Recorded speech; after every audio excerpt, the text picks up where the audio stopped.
Hey guys, how's it going? We're Cymatics, and I've got a really cool Ableton tutorial for you guys. Right now I'm going to show you 20 Ableton tips you need to know. Now before I get started, make sure to go subscribe to our YouTube channel, hit the notification bell so you actually get to see our videos, and if you want, head on over to the description where you can grab our ultimate sample library for free so you have some high quality sounds to start to put these tips into practice.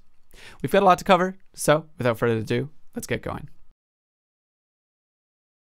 So for the first tip here, I'm going to give you guys a really juicy one. I'm going to show you how you can apply a dry wet knob to anything.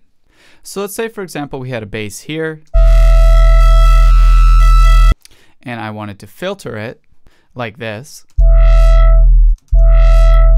but I thought the effect was too dramatic and I wanted a middle ground. Now, for example, with the auto filter here, it doesn't actually have a dry wet knob, but you can create your own dry wet knob for anything inside of Ableton. So the first thing we're going to do here is we're going to group this tool, and we're actually going to call this chain by opening up the chain window here, and we're going to call this one the wet chain. This is where our effect is going to be. Now what we're going to do is we're going to right click this open area here, and we're going to right click create chain, and we're going to call this one the dry one. Now if I were to hit play, they'd be both playing in parallel, and it would be way too loud and it would distort. What we want to do is we want to achieve a perfect balance of the two. Well, in comes the power of the chain selector. So if you click this chain window here, you pop open the chain selector window. So I'm going to quickly show you how this thing works. Up top you have the selector, which is going to say which chain is actually going to play, and then on the bottom you have, I guess, the zone creator where you create the zone which gets selected. So for example, you'll see here I've taken these two little blue chunks and I've separated them about halfway through. Now this little orange selector, when it's on the left here, you'll see only the wet will output audio. And if I go to the right, only the dry. Okay, that's cool, but we still haven't achieved what we wanted to, which is a blend of the two. Well, what's so powerful about this is you can actually fade between. So what we're going to do is I'm actually going to stretch them out to almost full value, leaving just one little space at each end so one of them is fully active. So at this end, the wet one's fully active, and at this end, the dry side is fully active. Now what we can do, however, is with the top little sky blue bar above, you can actually fade their volumes. And now what we can do is we can map this chain selector here to a macro, and we can actually call this the dry wet knob. And now on the left we have the fully wet, on the right we have the fully dry, and in the middle you have a perfect blend of the two. So try this with any sort of effect, and what I would actually probably do now is I would take out the filter and I would save this rack to my library as the dry wet rack, and I can drag it in for any situation. Next tip. Now the next tip here is a really amazing shortcut. I myself use so many fades in my music. I'm constantly fading things anytime I'm writing, and I actually found out recently that there is a shortcut where if you highlight a desired length of audio and you press Command Option F on Mac, it will actually do the fade for you. This is going to save you a lot of time having to go in and manually fade things, where you can just highlight an area and hit a hotkey. The next Ableton tip is the ability to warp multiple things at once. This is so useful if, say for example, we have a percussion loop and a drum loop like this, and you actually want to warp them together. Now they need to be exactly the same length, and you can actually find that out if you highlight two audio clips right here. You can see down at the bottom that says two audio clips with different lengths are selected in two tracks, so there must be a millisecond value. I don't even know what it is, but if you hit Command J to consolidate them, now I know that they will be the exact same length. And now that they're the exact same length, what we can do is we can actually warp these things at the same time, which is so useful because they'll stay in time together.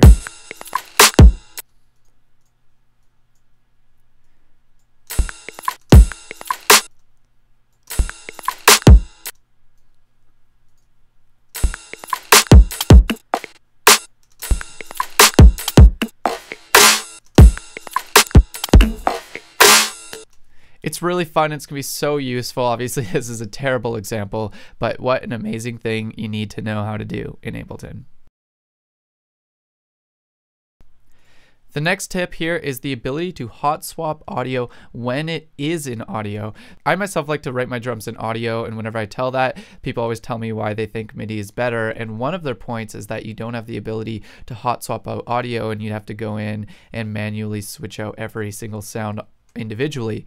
There actually is a way to hot swap out audio. If I go up to View here and I click File Manager, we're actually going to open up the File Manager inside of Ableton. Now I'm going to dive into the folders in a very specific way so you can follow along. If you hit Manage Set and View Files, you will actually be able to see all the files that are currently used in the session. Now what's super powerful about this is there's a hot swap button right here. If we hit it, it takes us to the original sample. And I'll pick a new one, say clap 7. And now pay attention, I'm on clap 7 here. When I hit enter, it switched it out. Now interesting though, the name doesn't change, so it still says on the title bar here that it's clap 4, but you can see in the sample it actually switched it out. Let's do that one more time just to show you. Hit hot swap, pick another one, enter, and boom, you have yourself a hot swapped piece of audio. So the next tip is how you can actually group groups inside of Ableton, or at least a workaround. You can't actually do it, but there's a really good workaround for it. So let's say, for example, we've got our cymbals group here, a kick and snare group here, and a percussion group here, and we want them all to go to a drum group. So what you can do is if you create a new track, and we call this one the drum group here, we can then highlight the desired groups and head on over to their output here. Now instead of having it go to the master, however, we're going to send it to the drum group. So I tossed a clap on here so I can demonstrate, and now if we set it to in, it's actually getting the audio from that one, and that one. The next tip is insert and deleting time. Now this is super duper useful for when you're writing tracks, because sometimes you're going to want to copy and paste parts around or insert new sections between other sections, say a verse between your chorus and your breakdown that wasn't already there. And sometimes it can be really frustrating trying to highlight entire parts of tracks, copy them, move them over, delete them. Maybe some of the automation gets messed up. A lot of problems can occur.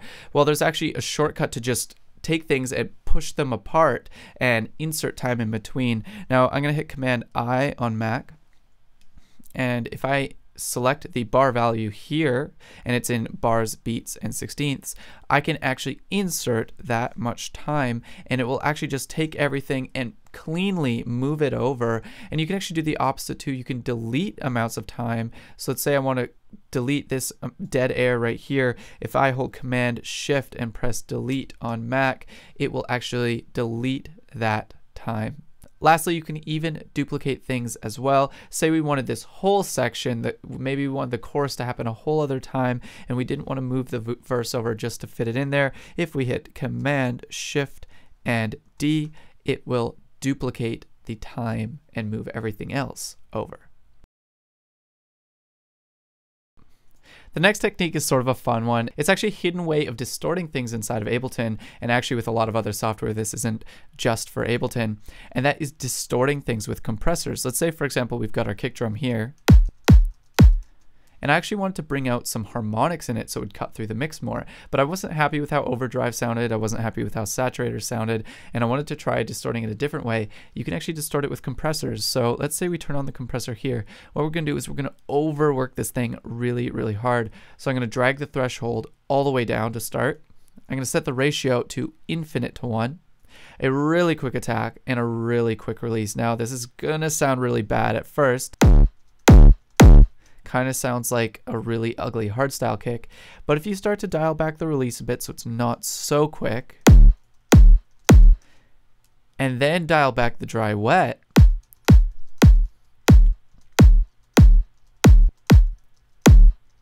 you can actually blend this overly compressed to the point of distorted kick into that. And again, this isn't just applicable to drums. You can do this to leads, basses, whatever it is you want. But it's a really cool hidden way of distorting things, and it's just a fun one to try out. And having the dry wet right there is such a handy feature. So play with that and experiment. So the next tip is something I like to call pseudo side chaining, and let's say for example we have this sound here,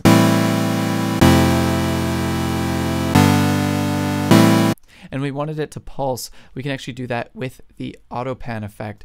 If we slap auto pan on here regularly, what's happening is one ear is going up in volume while the other one is ducking, giving you this sense of it panning around your head. Well, what you can do is if you actually set the phase to 0, now both ears are going to be ducking and rising in volume at the exact same time. What it will sound like now is just kind of a wobble effect, which is really cool actually, just being able to make things wobble like this. Kind of sounds like future bass. But for this pseudo sidechain effect, what we want to do is we want to put the saw on, and you want to have this invert button on because regularly it's going to kind of have a stabbing sound when the saw is going down. Also cool. But if we invert it and we set it to a slower tempo, it kind of sounds like it's being sidechained, especially if we make it even slower.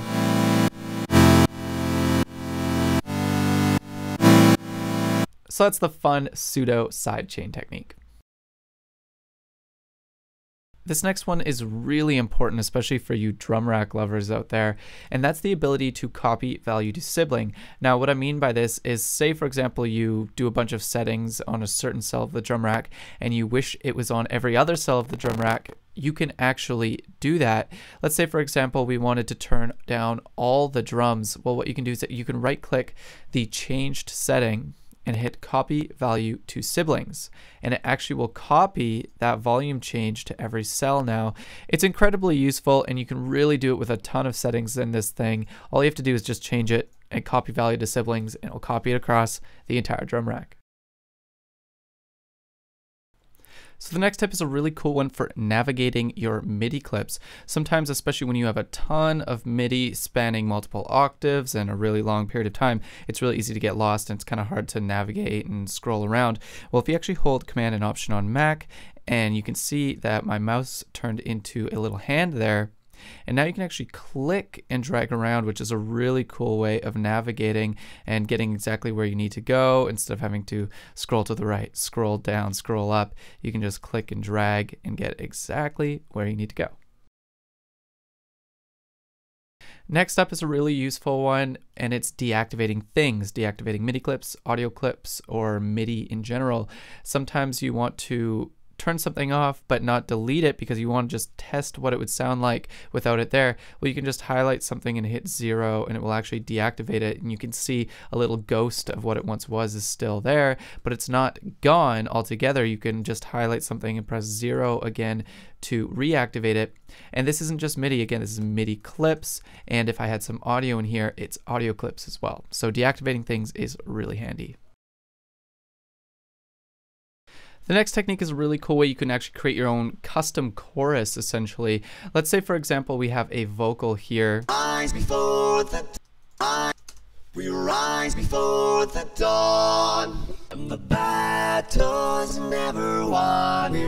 And we want to apply some chorus to it, but we don't really like the Ableton chorus because I know myself, I don't really like it. It's not that nice. I like to make my own. So what we can do is let's create a new track here, and let's create a second new track here. And we're just going to duplicate the vocal across it. Now, what we're going to do is we're also going to turn these ones down quite a bit. I'm going to go with -12. It's really up to you. Now what you're going to want to do is pan them differently. You're going to want to pan one completely to the left, completely to the right, or the desired amount. You don't have to do it hard left, hard right. And what we're going to do is we're going to turn warp mode on. Now that the warp is on, we can pick any sort of warp mode. I recommend for this either tones, complex, or complex pro, just because beats and I guess tones and textures, both of them, can start to wobble a bit, so it's probably safest to go with complex or complex pro for this, because what we're going to do is we're going to detune each one differently. So I'm going to detune this one down 12 cents, and I'm going to detune this one up 12 cents, and let's take a listen. We rise before the dawn, and the battle's never won. We rise because we're strong.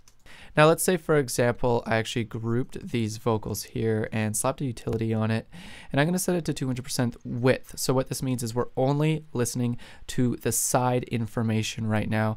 And if I actually turn off these two detuned vocals and press play, you're not going to hear anything because the original vocal here is completely mono. But when we turn these on, you can hear that stereo information being introduced. So this is a really cool way to add chorus essentially. But what's nice is you can get creative and you could maybe distort one ear a little differently than the other, EQ one ear a little differently than the other. You don't have to just detune it, and you can also try different warp modes. So it's kind of like advanced chorus where you can go in and make each side a little different and unique in your own personal way. So I really like this technique for making things wide and making your own custom chorus. This next technique is making drum chokes, which is a cool technique to make your drums sound that little bit more real. Let's say, for example, we have an open hat playing here and then a closed hat, and I'm going to hit play. Regularly, what would happen on a real drum kit is once you trigger that closed hat, it would actually close off that open hat, hence closed and open hats. But in this case, it doesn't happen. But what you can do though inside of Drum Rack is you can create choke chains so that certain drums choke off other ones. So what we're going to do is we're going to head on over to this in and out button here, and you're going to see there's a choke channel. Now what you can do is you can send things to certain choke chains so that certain things choke each other off. So now, since they're both going to choke one, you can hear that one killed the other one. So I'm going to undo that real quickly so you can just hear it again without. The other one bleeds on, and I'm going to redo it, and you can hear it chokes it off. Super cool technique. Next one I think is really cool is the ability to put synths and instruments inside of drum rack cells. The reason for this is you can actually have, say for example, a synthetic kick drum generator like bassism triggering something. So what I'm going to do is I'm going to open this up and I'm actually going to trigger it like this. So for example, you could have 808s being triggered inside of here. Now by default, it is going to play a C3, but you could automate the pitch within it. So you could actually have an 808 that plays melodies within there. So this is a really cool one, adding instruments into your drum rack cells. So the next technique I find really useful is having velocity mapped to things other than volume. So by default, it is mapped to volume, such as here. But what's really cool is we can go in and we can map the velocity to other things. So what we're going to do is we're going to head on over to the simpler inside of here, and we're going to right click this thing, and we're going to turn it from a simpler to a sampler. That in itself could have been a cool little tip, by the way. And we're going to head on over to the MIDI section here. Now you can see there's a velocity destination, and this velocity can actually be mapped to things now. So I'm going to pick a really obvious one like pitch. And we're going to set the amount to a 100% value.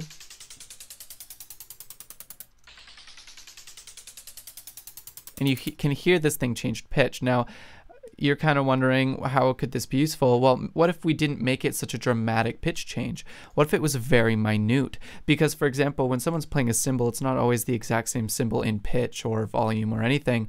So you could actually really subtly vary things with velocity beyond just volume. So I would experiment with this and see what sort of results you can achieve. So for this next tip here, I'm going to show you guys how you can set up internal sends and returns within drum racks, so you don't have to use the external ones that come with your track. You actually have hidden ones inside of your drum rack. So the first thing you want to open up is the chain view here, so you can see all the different drums in your drum rack.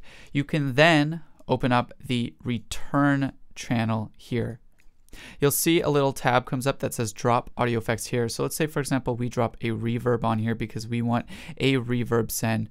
You'll notice that if I hit this in out button here, the sends are now there. So if I take that effect out, these sends will actually disappear. But if I drop the reverb in, you now have an option to send drums to specific sends only in the drum rack. I could do another one example, for example, with a delay, and now you see another send opens up automatically. So within your drum racks here, you have a bunch of hidden sends.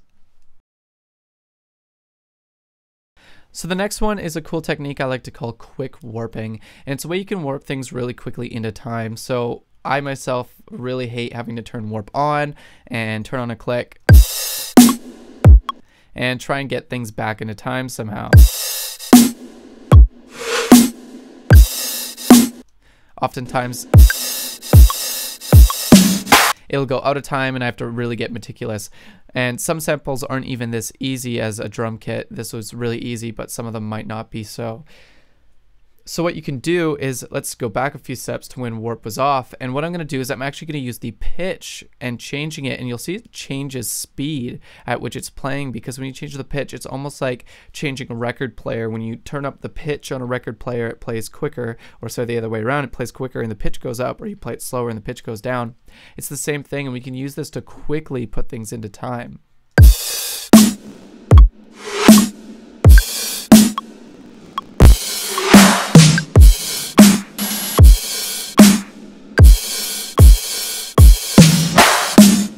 Perfect. So just like that, I lined it up kind of visually and listening. And then what you can do, all you have to do after is hit warp and turn the transpose off, and it's now been warped rock solid.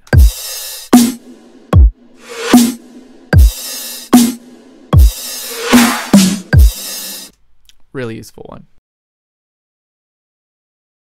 So the next tip is the ability to record out MIDI effects. Let's say, for example, I wanted to slap some sort of MIDI effect on here. Now, if you don't know about MIDI effects, go ahead and learn them. I'm not going to talk about it right now, but say I slap a chord plugin on and I turn this into a chord essentially from this. And then let's say I picked a scale plugin, so it was in C minor, for example. Now what we can do, however, because we might want to actually know what those notes are, is create a MIDI track below it and select the input from Grand Piano 4. Make sure it's post effects, because that's going to be after the MIDI effects, and we're going to record this out now.